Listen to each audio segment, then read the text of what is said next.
Hello, everybody. Thank you so much for being with me today. Let me just share my screen.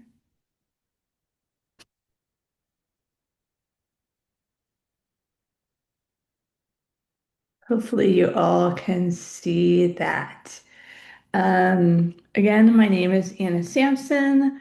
I run the environmental nonprofit called We Are Neutral. We have about 20 years of experience helping businesses and organizations and individuals help them understand their comprehensive environmental impact, so that we can collectively work towards restoring balance to our planet. While our focus is mainly working with businesses and organizations, I have friends and family that approach me every single day saying, well, what should I be doing?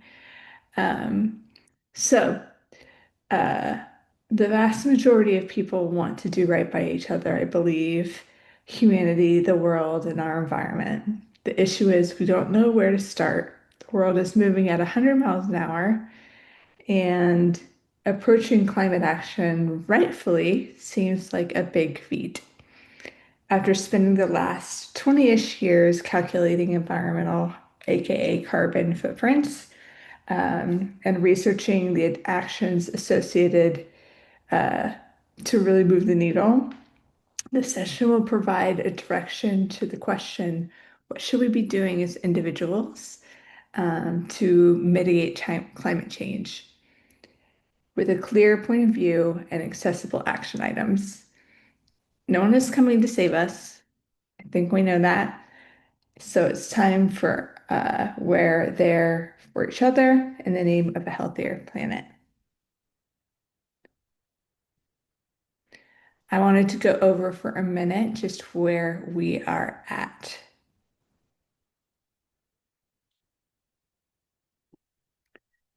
The Paris Agreement in 2015 set a goal for the world to only allow 1.5 degrees Celsius of global warming by taking climate action. Future projections show increases in average of global temperatures that are expected to be within the 1 to 5.5 degrees Celsius range by 2100. Climate change is a phenomenon that has happened before, but will never at this pace and scale. And human activity is obviously to blame. The causes and effects of climate change are diverse, multidimensional, and cascading. In Florida, we've been feeling the impacts of climate change for years. Extreme weather events like hurricanes, tropical storms, and tornadoes have become much more common and intense. Cities are racing to elevate roads and infrastructure. Higher temperatures are reducing agricultural yields for corn, sugar, peanuts, cotton, and livestock grown locally. Families are dealing with health impacts associated with heat stroke, dehydration, high humidity levels, and air quality issues. Flooding and storm surge impacts nearly every community in the state. News of similar horrific environmental events around the world is always available.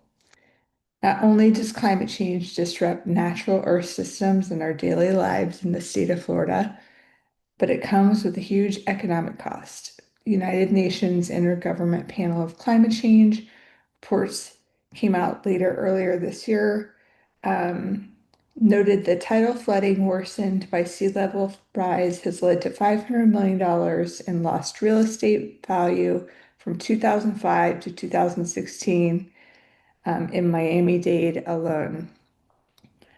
As coral reefs die from warming waters, change in ocean circulation, sea level rise cause sedimentation and ocean acidification.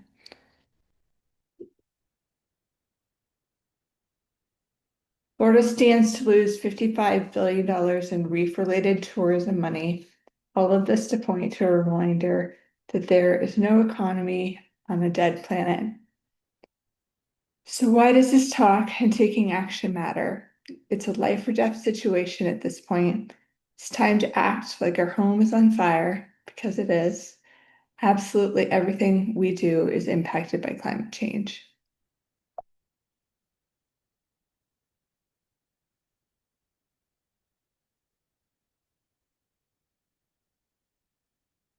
As you can see here, this is the level of CO2 atmospheric concentration since year one and up to 2018. You can see the increase in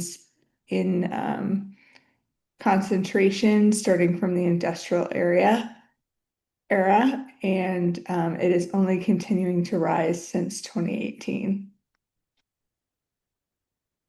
So who's responsible? Big oil. There are 90 companies contributing 70% to climate change. And then you think of all the other giants like Coca-Cola, Google, Apple, Facebook, Amazon, BP. BP actually coined the term carbon footprint and provided a personal carbon footprint calculator so that we as individuals would feel that it was our responsibility and that climate change was our fault alone. Um, it's both and. Both corporations and individuals need to be doing their part. So we get to the point of what can we be doing? Yes to ditching the straw. Yes to bringing your reusable bags to the store.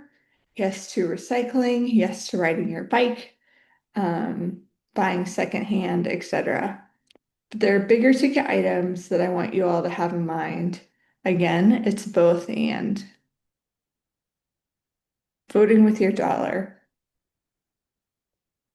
Big brands have really, really, really big carbon footprints. Here's the top biggest companies in 2020 and the companies that they sneaky own. So you might be thinking that you're buying not one of the big guys, but you are. Here are basically all of the companies that we should be avoiding, and our dollar has power. For example, PepsiCo operates the largest trucking fleet in the world, including 1,245 tractors, 3,605 trucks, 18,648 trailers, and 17,000 pickups. And that's a lot of pollution just for a soda. My team looked at it, and the majority of all of these brands have some sort of sustainability, net zero, or carbon neutrality or green public pledges of their own, which brings me to my next point. Beware of greenwashing.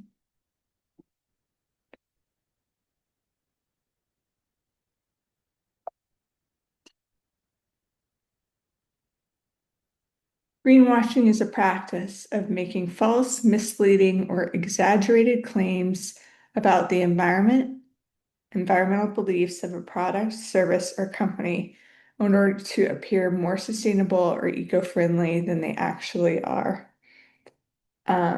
Here are a few examples that I tend to use a lot because I think it really drills the point home. This Sprite ad makes me laugh. The Sprite bottles went from green plastic to clear plastic to help make the bottle be remade. Um, the bottle being green was never really the issue. But they're getting a lot of positive press for making this change within their organization. Um, there's a van, a Coca-Cola van, that says cleaner air for the long haul. But really, they shouldn't be driving around plastic water bottles at all. H&M has a promotion where if you bring your old clothes to be recycled, you get 10% off. Turns out that H&M is not recycling your old clothes, and into new clothes. So this is another form of greenwashing.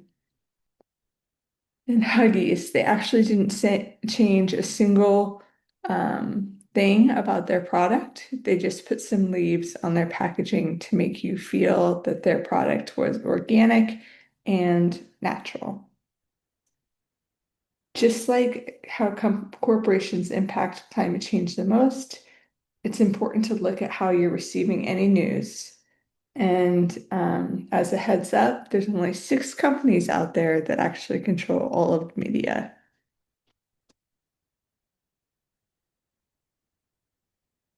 So I encourage you all to spot it, call them out, at them on social media.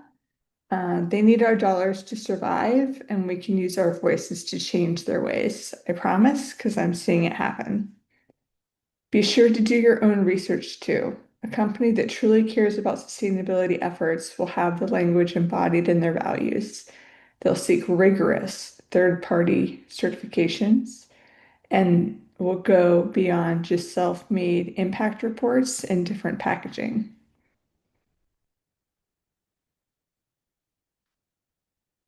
Next is voting with your vote. This is super, super, super important. Our vote has so much power. Vote in local, state, federal elections, and in between. I just wanted to shout out that there's a great group called Earth Justice, and their tagline is because the earth needs a really good lawyer. I get text messages every day, and you can set how often you receive them about politicians and protests that you can sign by hitting a button with your phone. And it allows me to be engaged in a lot of the political topics that deals with environmentalism.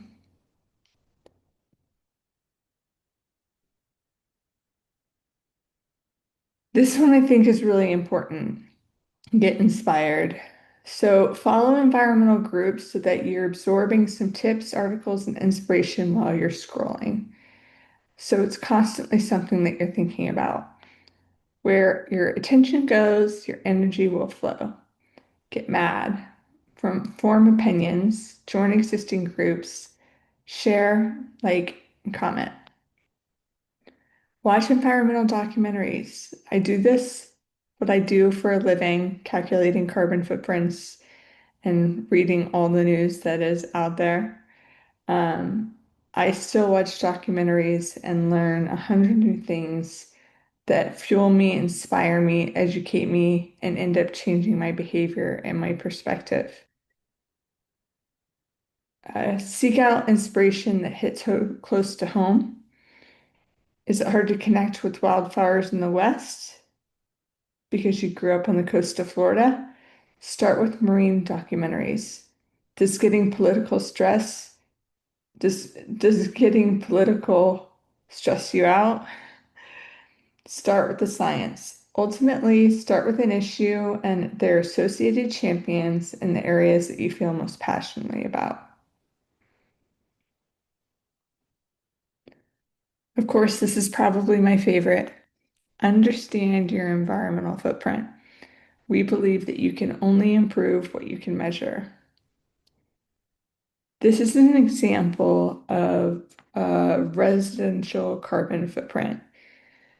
You can see here that we have accounted for electricity, water, wastewater, natural gas, flight travel, vehicle travel, shipments, waste, recycling, and compost.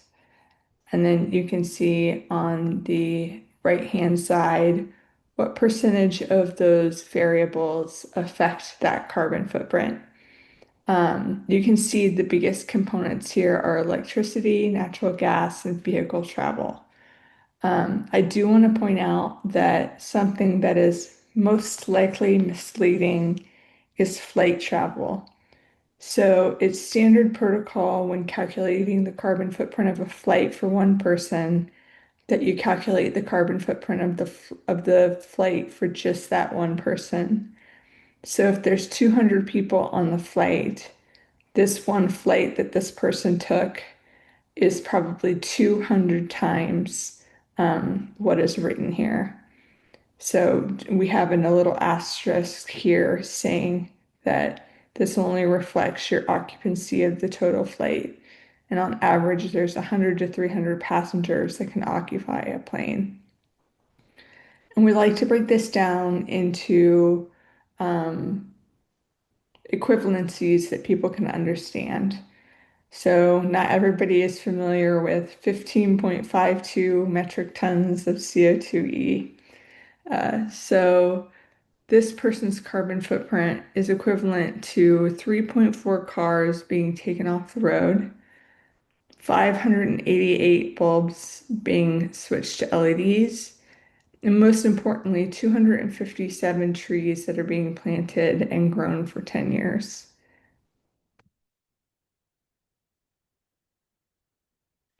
And then what we do is we actually take this 15.2 tons of pollution, and we do the good that's listed in the bottom. So we do these things to balance out the carbon footprint of this individual. And then there's some more understood uh, ways to reduce your carbon footprint. Fly less. As I mentioned before, flying is not great for the environment. You could drive from Orlando to Atlanta more than 416 times, having the same environmental impact as just one plane flying the same direction. Drive less.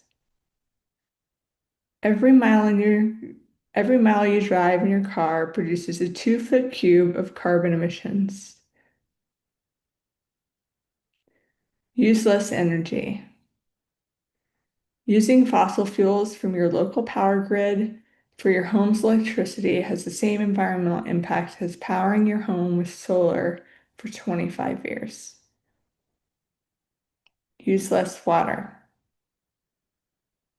Drinking just one disposable water bottle has the same environmental impact as refilling a reusable bottle with tap water for an entire year.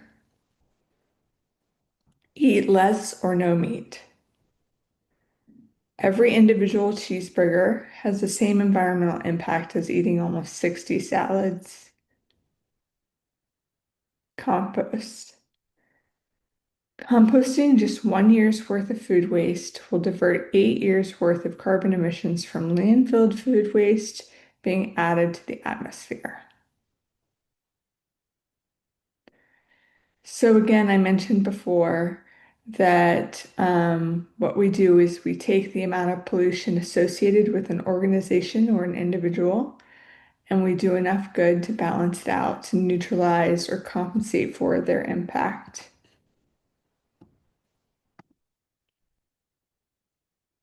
So far, we have retired, we have basically stopped 84,000 metric tons of pollution from entering our atmosphere. We planted 61,000 native trees. We've provided energy upgrades for 1,500 families. We have replaced 85,000 light bulbs, installed 4,740 water saving devices, and composted 198,000 pounds of waste. So these are some of the things that we're doing to compensate for the pollution associated with our partners. And that is us. So if you have any questions, I would love for you to reach out to us. My email is anna@weareneutral.com. You can also email info@weareneutral.com. Follow us on social media @weareneutral. Would love to hear any and all questions that you have, thoughts you may have, tips or tricks that I didn't mention here in this presentation. And I hope you all have a beautiful week.